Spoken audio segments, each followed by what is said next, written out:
All right, we're live. That's great. Hi, and welcome to the Secure Developer. The Secure Developer is an inclusive community that educates and enables developers in application security. Um, well, today we got James on, and James is going to talk about the new ways of DevSecOps. But before that, let me just introduce myself a little bit. I'm Brian Vermeer. I'm one of the DevRels, so developer advocates for Snyk. And I'm one of the co-leads of the Secure Developer. So I'm very grateful that you're here and that you're watching this session.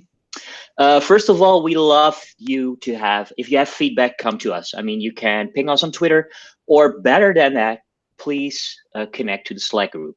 If you are on the Slack group, go to the live sessions channel. If you have questions during this session, if you're not yet on the Slack group, please go to thesecuredeveloper.com and, well, make sure that you are. If you have any questions, go to the live session channel and we will facilitate all these questions to James during this session. If you're listening to the session afterwards, so you're listening to the recording and you still have questions, please still put them in the same channel because we might be able to answer it, or we just redirect it back to James. Once the session is over, we will publish it and you can look it afterwards on the website. The Secure Developer is brought to you by Snyk. Snyk is our main sponsor. We're very grateful for that. But it's our aim to create a vendor-neutral space to share knowledge and best practices in software security. So that's enough for now for me. Without any delay, I want to hand over to you, James. So James, welcome to the Secure Developer. All right. Hey, thanks for having me. I'm really excited to be here. All right. Well, hey everybody, we have a great talk. I hope that it's helpful. It's something that I've been working on for a little bit on this kind of new framework. So I'd love to get any feedback or questions on that in the Slack group, or if you want to hit me up on Twitter or other options later. So let me switch over my slides, make sure we're good.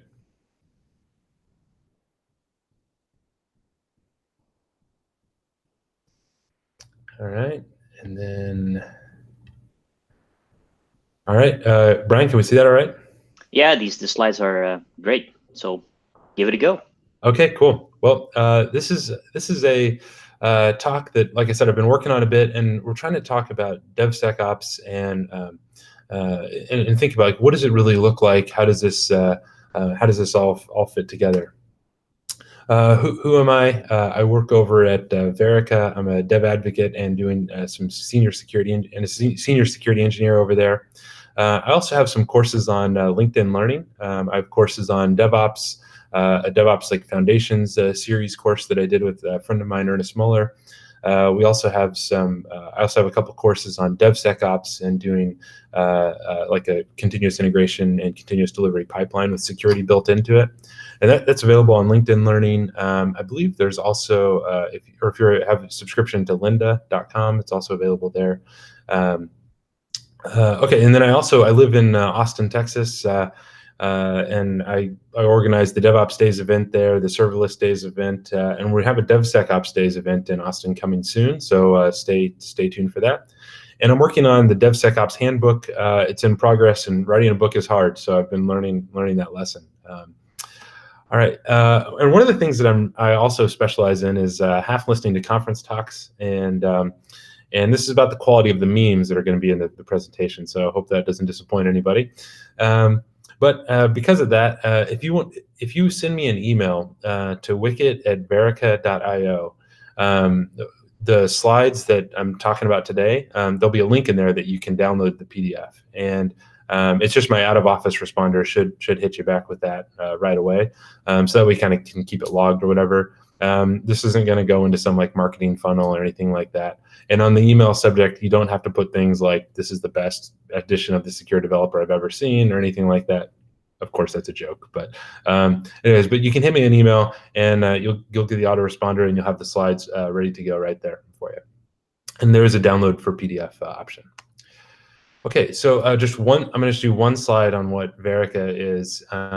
We're an enterprise platform, and we're doing continuous verification. And we're using a lot of the principles from chaos engineering to take a proactive and measured approach to preventing availability and security incidents.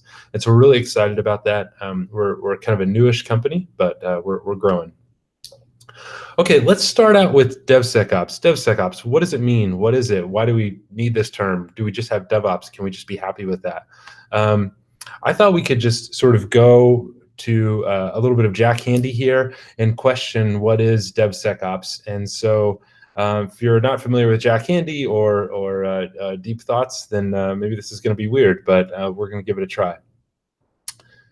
Maybe in order to understand DevSecOps, we have to look at the word itself. Basically, it's made up of 3 separate words: de, vseco, and ps. What do these words mean? It's a mystery, and that's why so is DevSecOps. All right, good friend Josh Zimmerman kind of came up with the original DevOps Jack Handy, so this is a parody of a parody. So that's the best we have right here. But no, DevSecOps really, what are we saying here? Why does it exist? Why do we need it? What why did this kind of come in our world? And I think first, before we go down that question and this path, like we need to understand DevOps and like how we got here. So this is going to be a real special time where we kind of overview technology over the last couple decades, and we can think about how we were brought here from the cloud, and we had all this data and that sort of moved everywhere. And the new OSI model is a lot better for me. I don't know about for y'all, but I was always confused about where the layers are. But this is now software all the way down, which is great.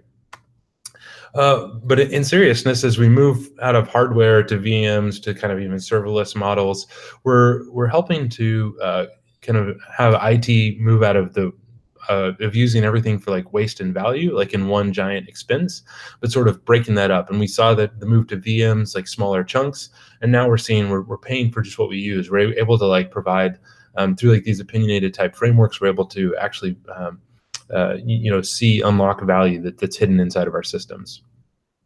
And as we've grown, like as kind of the movement has been out of like from our data centers into these serverless or cloud native or whatever setups, like we sort of believe that we have this idea that, oh great, we get ops and security just for free, right?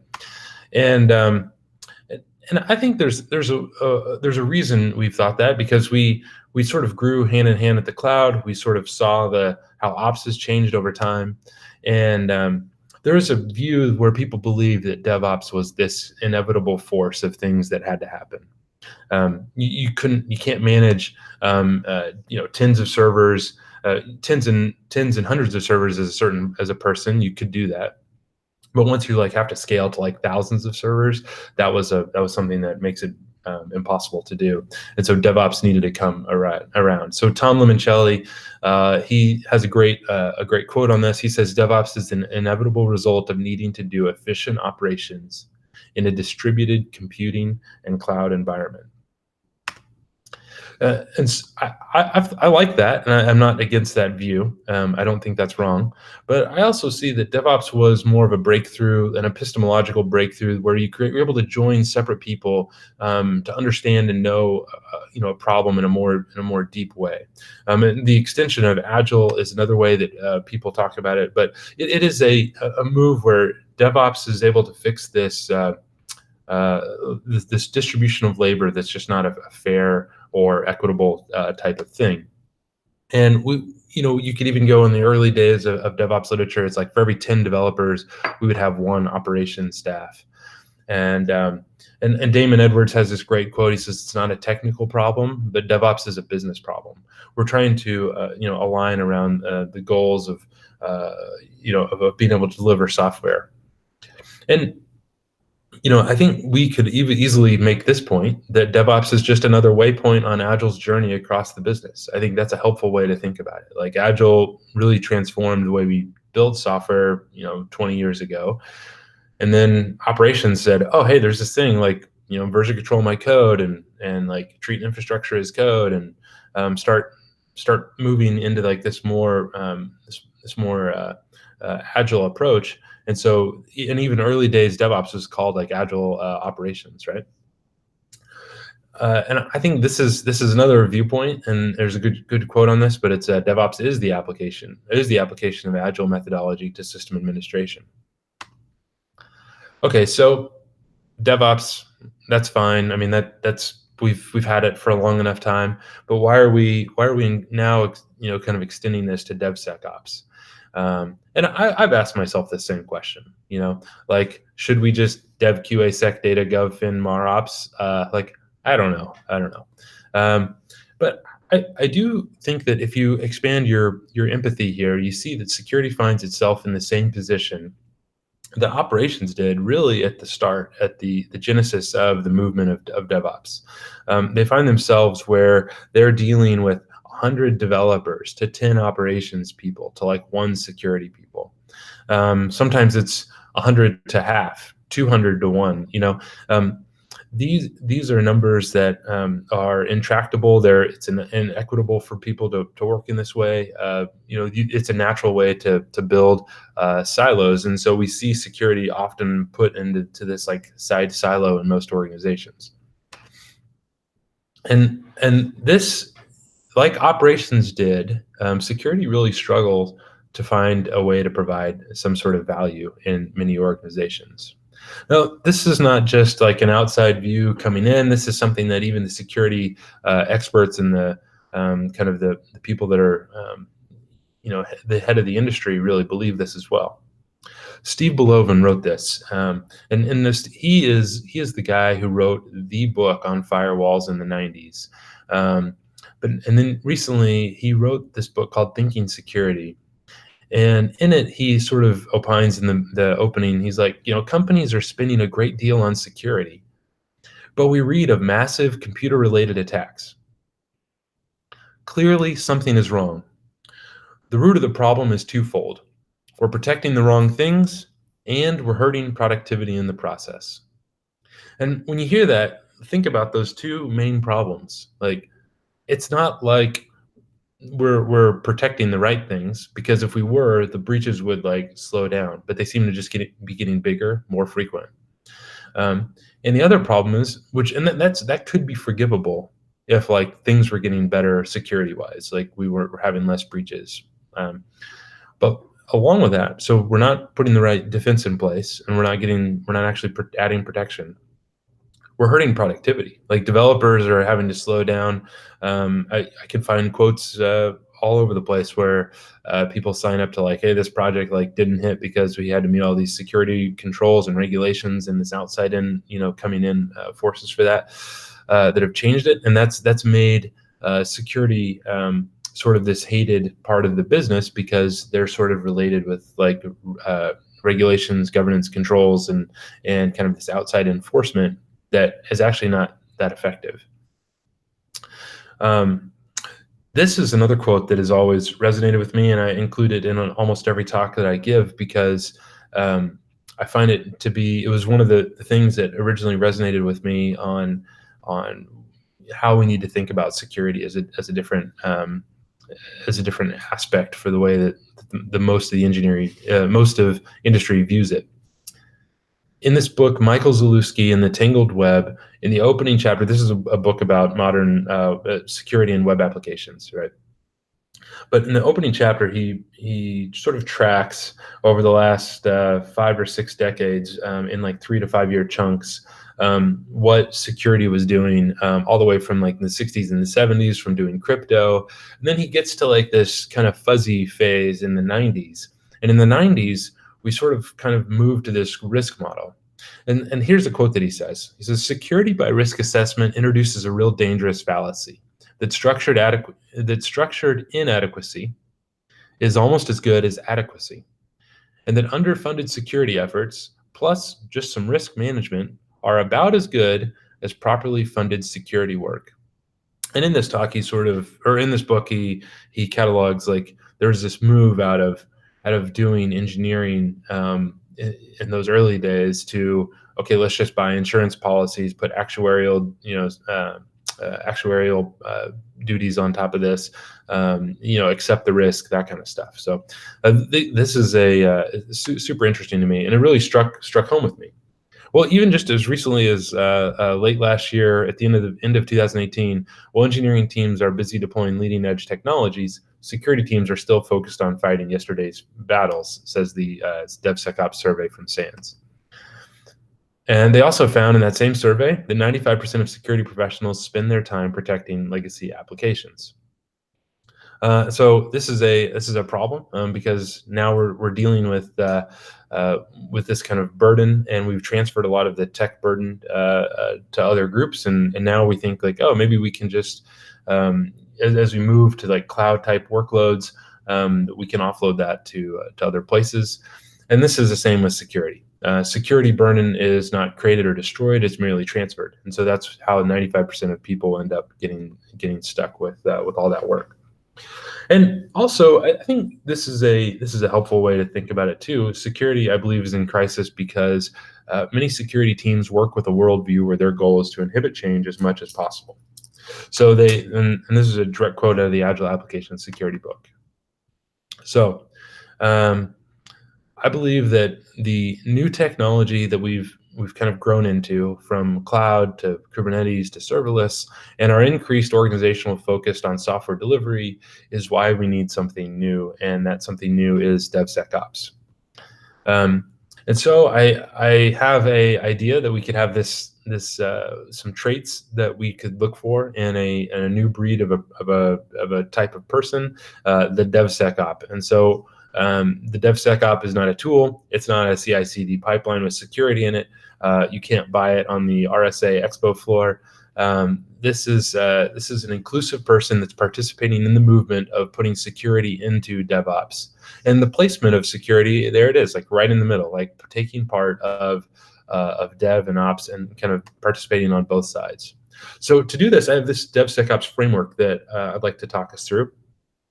And the framework is the measure framework, and we'll kind of go through each of these piece by piece, but it's a little bit of an acrostic here. So the measure DevSecOps it's maker driven, it's built on experimenting. There's a decent amount of automating. It's safety aware, has unrestrained sharing, participates in ruggedizing and resilience type engineering, and does empathy. All right, well, let's get into maker-driven. So I think security needs to understand first that we're software engineers and we specialize in a specific discipline, and it's not the other way around. We're not security first, we're software engineers first. And a real hot take on this is that security must be able to write code. I didn't think this was a hot take until I put it up at a conference a couple months ago, and then I got a bunch of Twitter hate from a bunch of security people that don't want to write code. But I'm not going to back down off it because I do believe that it's true, and I think that this is that's really helpful, right? But there are a lot of resources today for people that want to learn how to code, and so it's not that hard. And I sort of put these in here humorously. But let's face it. I mean, there's a lot of opportunity with all the frameworks that are going on, with all the frameworks available to us. It's really possible to participate in the software development lifecycle. I'm not saying security needs to lead it. I'm not saying that security needs to be in charge of it, but participating in the process of software delivery, 100%, yeah. And so I believe this is part of adopting the maker mindset. And so we already see, security is already using, it's supposed to say, programming languages in a lot of senses. It's already we use a lot of DSLs. We're already hacking like regex together to try to, get our security tooling to work. And ops face the same problem. Like, if you rewind 10 years ago, I guess, maybe even a little bit more, it's like, Apache configs and Nginx configs and how all that stuff's like, structured and pasted together. In a sense, like that's a DSL, like, sure, it needed like some extra help to make it, better. But like then we had the arise of like the config management and the infrastructure as code type tools. But we already see this with security. And we're already seeing people at very large companies like Shannon Lietz over at Intuit, or Aaron Rinehart whenever he was over at United Healthcare Group, say, hey, the entire security team must learn how to write code. And that is a very valid view, and it was something that some of the people on their team struggled with it, but like over time, they all grew into it, picked stuff up, were able to contribute. And it actually, the very last point of this, this whole presentation is the empathy, but like this is actually critical to like getting the empathy right, because you're able to have security understand the pain that they place, for developers. Like that is a very real thing when they put more roadblocks in place and they see, oh, like all these security controls and things, they're hindering productivity, and so like they need to live and feel that pain that developers feel. Like I said, why is this important? It gives them empathy building, familiarity to tools, and able to move up the pipeline. Another one is that a bug is a bug is a bug, and I think that we can look at, or we can go back to any defect density study over the last 20, 30 years, and you can find numbers that range from like half per, like one to half defects per 1,000 lines of code, to 10 defects per 1,000 lines of code. And so the key here is defect density is never zero. So we're never going to live in this world where humans writing code aren't going to make any mistakes. And when we think a bug is a bug is a bug, security vulnerabilities are just bugs that actually could be exploited. So this would be a very familiar type of slides here for Sneak, because I borrowed this example from Sneak. But my application is just a few lines of code, so you might think. But Simon had this in a presentation we were doing together, and I was like, oh, this is great. So 222 lines of code, 5 direct dependencies, 54 total dependencies. And I probably don't have to tell this audience, but that resulted in over 450,000 lines of code. So you kind of get stuck in this life cycle where you have to think about all these things upstream, and that's where products like Sneak are really helpful. So the next piece is how well do we control all of our third party and open source components, libraries, and binaries? Now this is from the DevSecOps 2019 survey, and you notice that like the DevOps practice, the DevOps elite are the blue, the no DevOps practice is kind of this orangey color.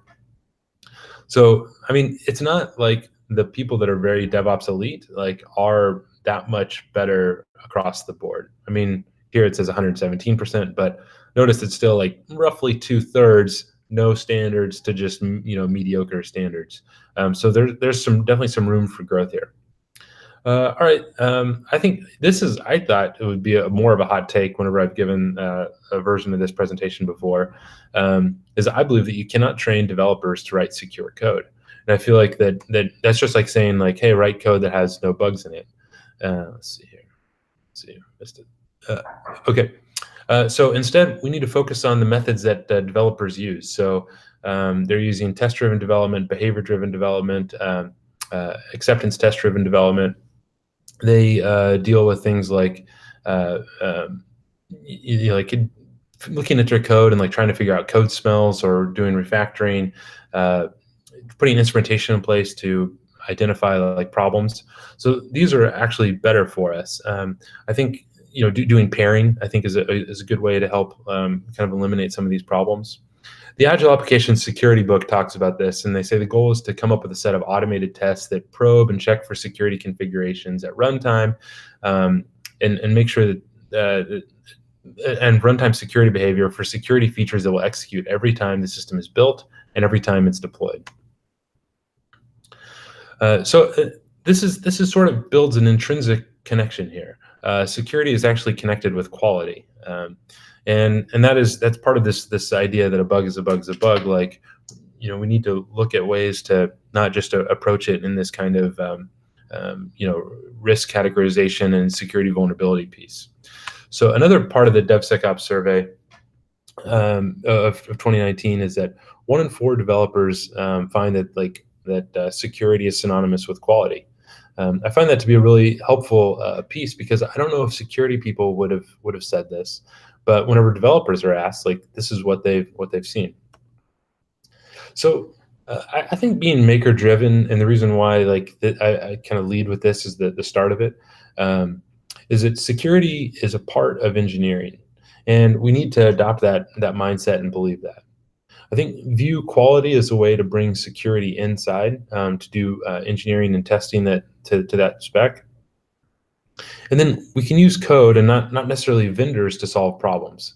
And I feel like that's really helpful for security, because I think the security industry has always kind of leaned on more tooling than other parts of our industry. All right, let's move on to E. So E is a real fun one. This is experimenting and learning from our experiments. So a couple of the benefits from experimentation: it's measured, it's repeatable, you get results based on your needs. I did this talk with Shannon Lietz over at Intuit, and in it there was there's a whole thing that we put together on this that I think is pretty helpful. We gave the talk over at RSA and another version at DevOps Enterprise Summit late last year. But setting up a lab environment, you sort of see these blue circles around. That's the OWASP top 10, and you would sort of say, well, it's like we believe that it would be sort of like equally distributed based on their weight and things like that. But we found out that like four types of attackers sort of cluster in these other types of and the frequency, and then like how successful they were in their attacks. So you see kind of the paid noise group over there on the right-hand side, and then you see a couple clusters. The slide builds in, and it's a longer talk than here. The point is that through this experiment, we're able to see like, oh, what are the types of protections and defenses we need to put in place, and they're different than what you would think of if you were just kind of like punching down the OWASP top 10. And it may be based on the type of data you have, the type of infrastructure you have. But we could see like, oh, like advanced adversaries, like those are those red ones. Like this is the kind of stuff they're always going through in our application. And that's helpful for us to know about what real world stuff we're actually facing. So I always kind of counsel people, like, try to figure out what matters inside of your application.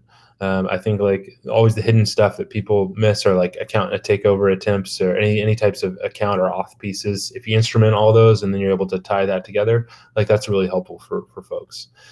Figure out what areas of your site are under attack, what vectors are under attack. If you have any business logic flows, instrument those so you're able to see and look for abuse and misuse cases, not just cross-site scripting or SQL injection, but look at like what your application is actually doing and instrument for that. Zane Lackey over at Signal Sciences always kind of likes to say this, that you can't cede a home field advantage as security people. I think there's often in a security world, I've heard people say where, oh, like you can't build an unhackable system. Well, sure, but you actually know all the doors and the windows, and you actually know your home turf. So you know how the application is built, how it's deployed, where it runs. You can instrument that in a way that attackers wouldn't know how to look. So you do have home field advantage. Don't give that up. Okay, so I think also experimenting helps us understand. Or really it requires that we understand our steady state of our system. All right, so a couple of resources here on experimenting. I think Shannon over at DevSecOps on Twitter is a great person to follow, and that talk that she and I did are over at on YouTube, and that's the link for it. Okay, let's move on to A. Automation of things. All the things get automated, which automation is one of those things that we often go towards. Shannon, who I mentioned earlier, gave this talk over at DevOps Days Austin in a couple years back, and there is just like all these questions that you would put across your pipeline, and like, how do I secure it? What tooling do I put in place? Where do I fit it? I ended up thinking about that some more and putting tooling across that. And I have a course on LinkedIn Learning on that actual topic.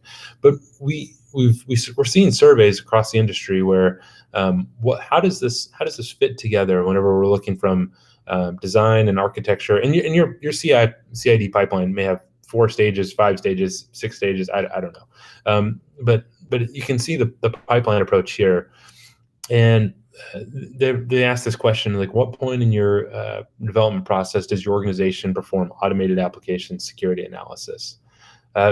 this is one where DevOps people that have been doing DevOps for a while and that have DevOps elite practices, they are actually outpacing their peers by quite a bit in a very meaningful way. So putting security type testing and development in their build and CI system, during it whenever it's doing QA for testing, prior to releasing to production. So we're seeing people kind of move security into the pipeline, and that's a real positive thing for us. Automation provides all feedbacks that these are some main areas that you can look at if you're just getting started with this. So at pre-commit is a great place to do some linting and other pieces like that. At build, you can test for you can verify all the previous stuff that was done and then test for additional stuff. Deployment, your secrets management, actually like exercise the application in sort of a runtime environment. So and this is another one that I found quite interesting from this survey. You look at not having the practice in kind of the orange. Again, the blue is the having more of DevOps practices. But all of these, except maybe the middle, container and application security, all the other buckets here are all kind of like older security tools. Web application firewalls have been around for almost 20 years. Static application analysis, about the same amount. Dynamic application analysis, about the same amount. I mean, these are all sort of legacy. And then like container and application security, containers are newish, but application security stuff's kind of not that old. So, or there is a bit older. So, but we see adoption and usage of these in kind of the DevOps forward practices to even being outpacing their peers kind of with the no DevOps practice. So the automation actually helps us implement more, help us put more controls in place, more places in the pipeline, and even pull from some of those traditional security buckets and really put those tools to work. I like this from Jazz and David's book on continuous delivery. We think about how little we can deploy at any one time. And whenever I was over at Signal Sciences, we really try to focus on this, where we optimize for the total cycle time.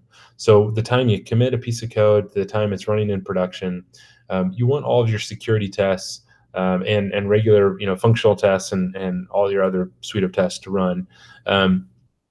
You'd like to have that run in like 5 minutes, maybe 10 minutes if you have to. But we would often like get together and try to focus on slimming that down and making sure that like we're still hitting all the tests we need to, but ways to make them faster, to branch them, to do whatever we need to make that run, because we want to make it so developers aren't blocked, because that's one of those key things we hit at the very beginning of the presentation. It's like security is slowing things down. Like we don't want security to slow things down anymore. We want to help like cycle time go to shrink, so everything go much faster. And so while I was at Signal Sciences, we did over 15,000 deploys in about 3.5 years. I helped build out that delivery pipeline over there, and so it was really fun to kind of work on that. But you can put security in the pipeline from doing SCA tools to linters and checking for Git secrets. I work on an open source project called Gauntlt, which is a way to like put scanners inside of your CI/CD pipeline. Doing monitoring and telemetry on the outside whenever you're able to see what people are doing, think about production ways. Signal Sciences provides like that kind of feedback for you. So the whole point of it is that we started to build out this pipeline, and then we were trying to work with auditors to say, and this is what the Agile application security book says as well, is like you can start treating your deploys as standard or routine changes that have been pre-approved by management, and you don't have to do these change control boards, or you're not requiring all this heavy change review management. So with this, I have some resources. I mentioned this earlier. I forgot that I had this slide in here, but yeah. So I have a course on this. If you want to actually like walk through building a CI/CD pipeline that has security tools built in, and you have 1 hour and 8 minutes, looks like you can do it.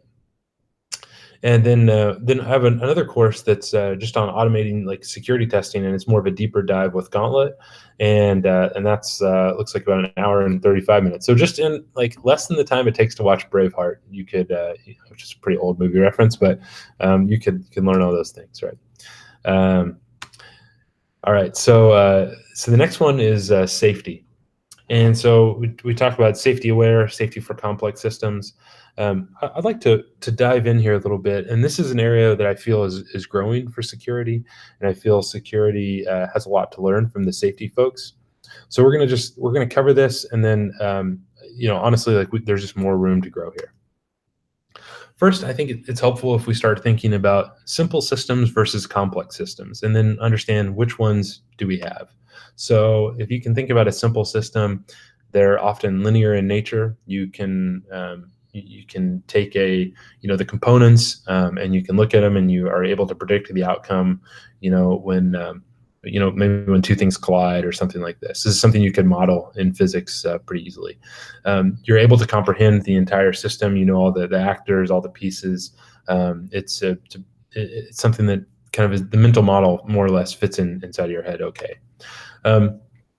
But complex systems, that's a little bit of a different problem. They're nonlinear, so a small change or a small change on one end can have a dramatic change on the other. The classic example here is like the bullwhip. Just a small flick of your wrist will create downstream, a piece of the whip that is now breaking the sound barrier. So it's that's a pretty good example of like a nonlinear type system, or like an effect that happens in a way that you wouldn't have thought of, like that would happen. They're unpredictable in nature, and my last line got cut off here, but you're not able to put the whole mental model inside of your head. Like that, no one person can just say like I understand. I can understand if we make one change here in our supply chain that further down, like it's going to have this ripple effect. So in our world, like hey, we abstract complexity, and that's what we actually do that pretty well with software. We do it with humans. We do it in society. We do it psychologically. We try to reduce all of our cognitive load that it takes to deal with complexity. And so because humans in ourselves singular we're complex systems, and then we kind of like say, all right, well, in this group of part of society, like we abstract that as well, and we try to like group and classify things because we're always trying to like get to more of a simple system in our mind because we can't deal with this. We do the exact same thing in software, right? We deal with complexity through abstracting this out to some other type of system. And this is why you often hear people say like root cause is a myth. It's not because they're just trying to be dramatic or whatever. It's because in a complex system, it is. You lack the full picture. You have this like nonlinear nature of the systems. Often this kind of comes from like our history of how we sort of have built out like blame cultures in many organizations. A lot of times, even if we can point to like a couple pieces that went wrong, like we forget all of the organizational, societal, and all the other type pieces that went into the decisions that happened that made this happen. And it puts, whenever we think of root cause, like it puts focus on the event over the entire situation as a whole. So we need to think of more of a situational analysis here. So some books that I like on this topic, I've been reading this book, Drift into Failure by Sidney Dekker. And he has this quote that I think is pretty helpful. Drifting into failure is a gradual, incremental decline to disaster driven by environmental pressure, unruly technology, and social processes that normalize growing risk. No organization is exempt from drifting into failure. Something that's pretty familiar to us if you've been following the news, the Boeing 737 MAXs have dealt with this. They have the subsystem that is in charge of applying trim and making sure the airplane doesn't stall out, the MCAS system. And sometimes in certain scenarios that system works and trims the plane without notifying the pilots, and it kind of takes over. And important for us is like, this is software. Like when you read about the fixes, it's not like they're adding new flaps or any. I'm not a pilot, but they're not changing the structure of the plane. They're like doing a patch to the software. And when you read through the events and the accounts, and J. Paul Reed on Twitter, he's got a great article on Medium on this. I think I have a link to here at the end of this section. But the events unfolded in minutes. The software was fighting the pilots, and it was doing it silently, so that they had no idea. And the system, the airplane, was sort of in every way mimicking to them that they thought they were just operating like a 737, pretty much like they've always operated. It was a newer, updated version, but it looked and felt to them like it was the same. And whenever I read this and I started thinking through this, it's like, oh, like there's a lot of impact here from safety into the security side. Like high-speed decision-making sounds just a little too familiar to me. And we see that software is, taking over the world. We see it eating the world. And this growth of complexity that's happening. And then this quote from Sidney Dekker says, the growth of complexity in society has gotten ahead of our understanding of how complex systems work and how they fail. And I just pulled this from this microservices architecture from just kind of a random part of the internet. And this is something that, you can't model in your head. The 3-tier application doesn't fit neatly in your mind anymore. You can't go to a rack or even some virtual boxes and just be like, oh, like here are these are the machines that do the thing. Now it's like it's everywhere and it's all connected, and it's hard for us to figure this out. My friend Matt Stein says this. It's like I don't exactly know the context, but I hope it's in something to do with this. But it's becoming clear to me now. Software was probably a mistake. Right. And I think it's easy to feel that way whenever we're dealing with these complex systems, and we let kind of the burden of that fit on here. But the reason why I bring all this up is because we're now, we've put operations and security, we've kind of moved that burden to them, where they're supposed to rationalize these system models that are somewhat irrationalizable. Like you can't figure this out. And Adrian Cockcroft has this quote. He says that we see failures in systems not because there is not enough safety margin. And so I think there's a change that we're going to see happen across our industry, and then we're going to start trying to account for this. This is some of the work that we're doing over at Verica. Like we're helping to try to make this change different. We're taking a lot of the principles out of chaos engineering to do some of this. So we can't convince ourselves, like there is no other way to do it, because failure is an inevitable byproduct of a complex system's normal functioning.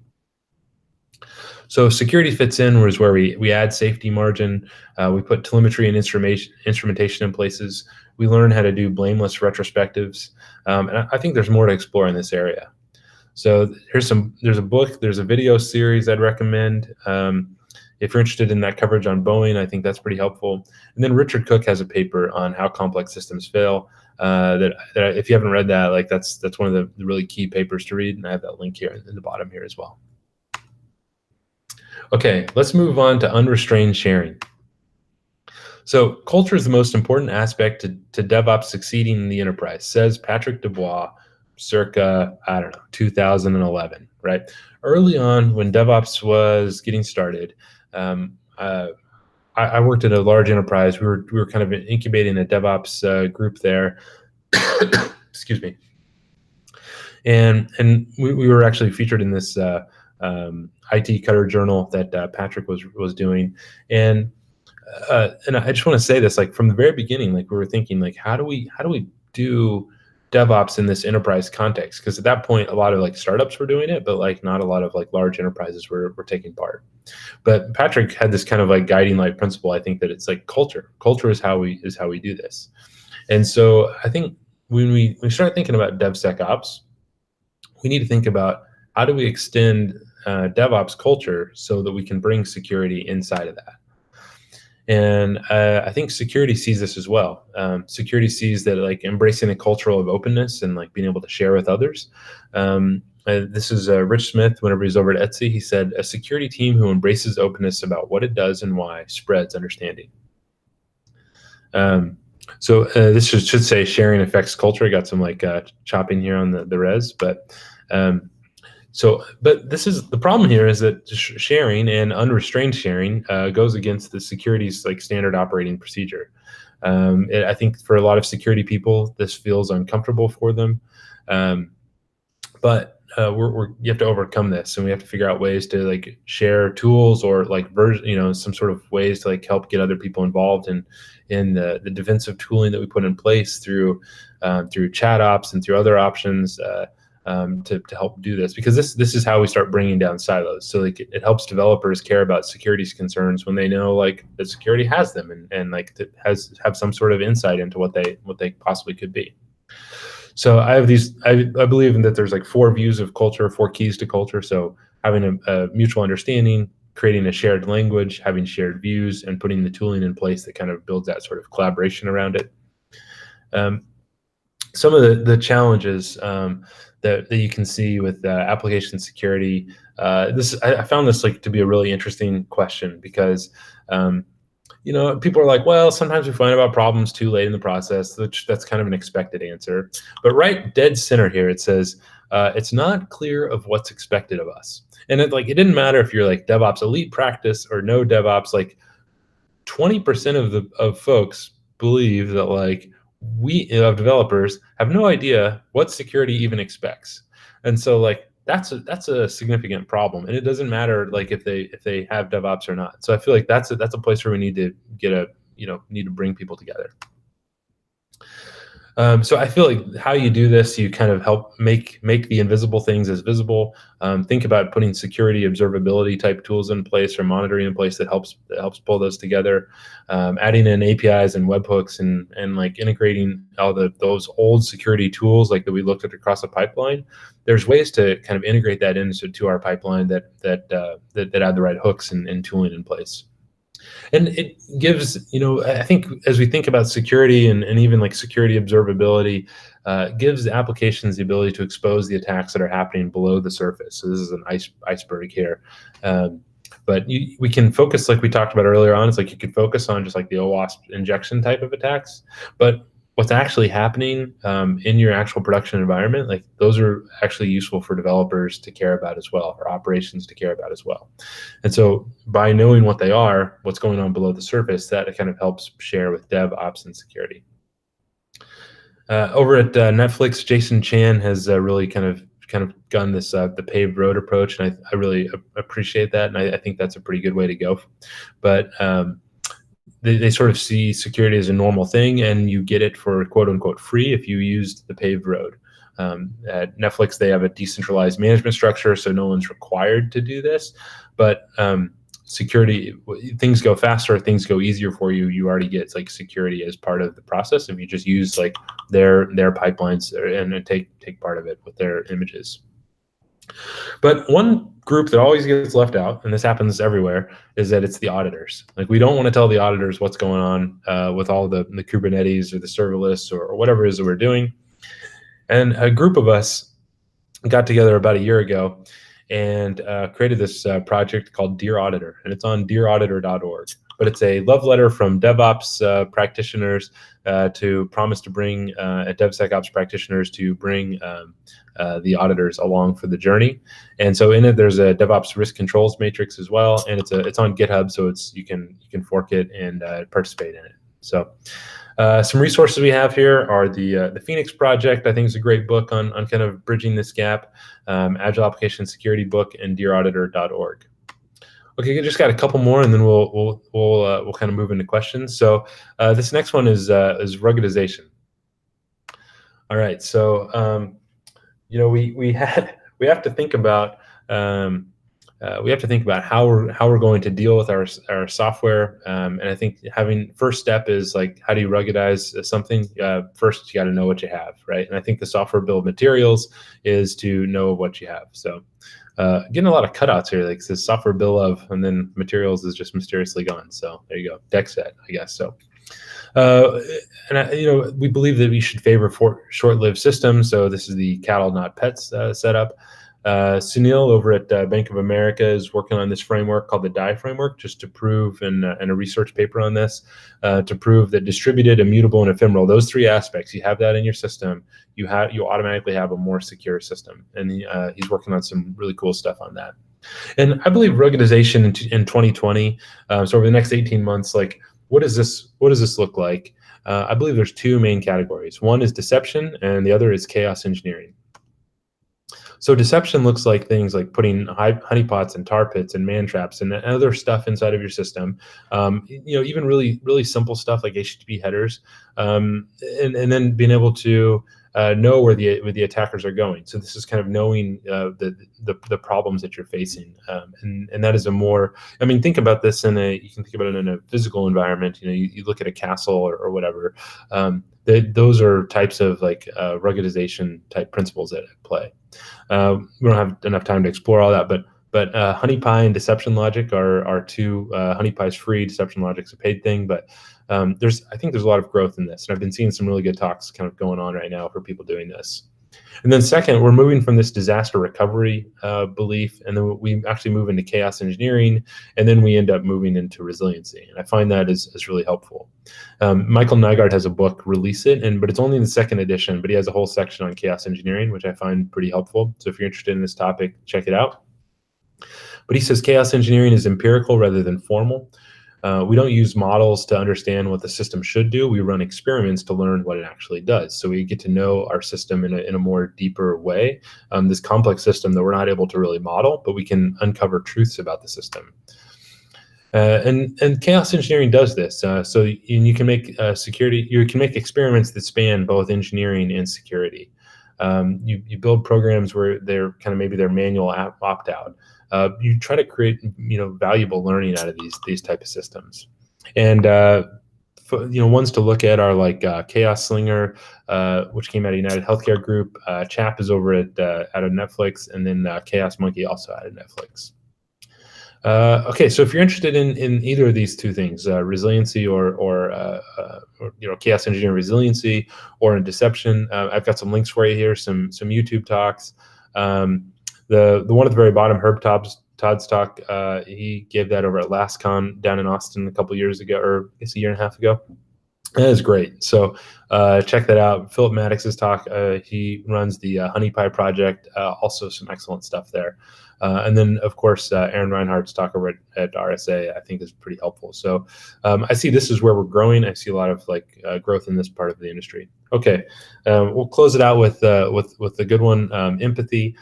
So we believe that you need to have empathy-based teams. And so we can kind of go back to the well here and look at our DevSecOps deep thoughts.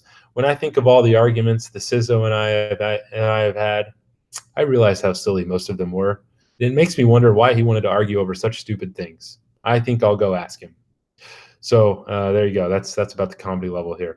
But in reality, we see that security will often say, "Oh, geez, those stupid developers," and then you'll have developers say, "Oh, you just want a machine that's powered off and unplugged, right? Like you're so disconnected from the business that we don't even know." And I found this from the survey. It's a year-over-year finding, but developers really believe that security is important, but they just continually feel that they don't have enough time to spend on it. So I think that one of the things we can do in the security world is to help not be a blocker, but to be an enabler, help developers move faster, take part in all these other things, and then understand where developers are coming from. I think developers can do the same thing for security, trying to understand how to help bring them along for the ride for the process, including the auditors, and try to build these bridges where they can work together.